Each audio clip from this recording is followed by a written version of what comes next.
Hey guys, welcome to my Sweet Maid's dorm room, and today I want to kind of touch on some of the topics we learned about in our lectures this semester, and kind of work that into a central theme of kind of what is the rate of growth in physics knowledge, and how actually effective is that with time. And I thought I'd start you off here with the piano, which started with our first lecture, and one of the key things we learned about the piano is that what was really unique about it is that how hard you pressed on the keys, the level of sound would correspond to that. So it was designed initially so that if you press lightly, that it would be a light sound. If you press hard, it'd be really heavy. It'd be louder. So like be light and then dark. And this made me think, that sort of thinking that mechanical use of a piano is no longer helpful. It's obsolete. You can clearly see this doesn't go far back. It doesn't have any sort of actual mechanical maneuvers really.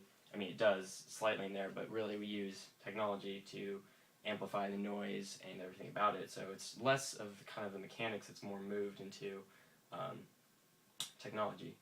And that kind of made me think more on how can we expand onto this. And so I kind of thought about this here, the James Webb Space Telescope, which we learned about later in the semester. And I was thinking about how does our knowledge of growth really change when we scale it up. So how does this, will the fact that we know this now eventually become obsolete later because we have made such advances, and will it really be effective?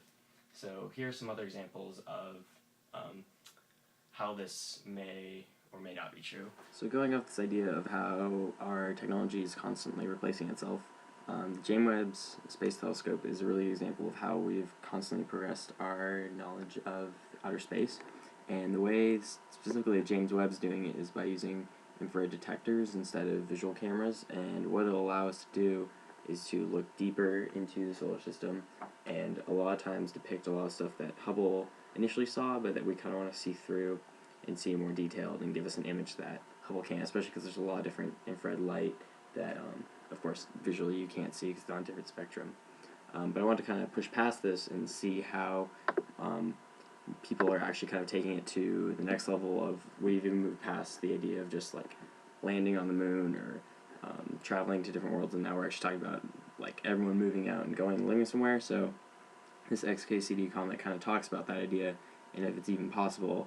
And it's a little funny and it's a little not completely serious, but the physics behind it is correct, and it talks a lot about the amount of energy and energy conservation that it would take to get every person off the Earth by a variety of means. It's a really good to read, and I suggest you kind of look into it because it's really fun. And then finally, there's kind of a more comical view of it that Newt Gingrich wants to build a moon base. It's during election season, so politicians will say everything, but it's interesting to see how people really believed it and were really excited about it for a while because they really believe that we kind of hit a point in life where this is possible. And then the final point I want to talk about is the idea of supermassive colliding black holes as shown in this animation now. And I think what's interesting about this is that it's on the very tip. So instead of all this other stuff where we've been progressing our knowledge of it, we are progressing it, but it's one of those regions where we are just starting to get more and more information about it.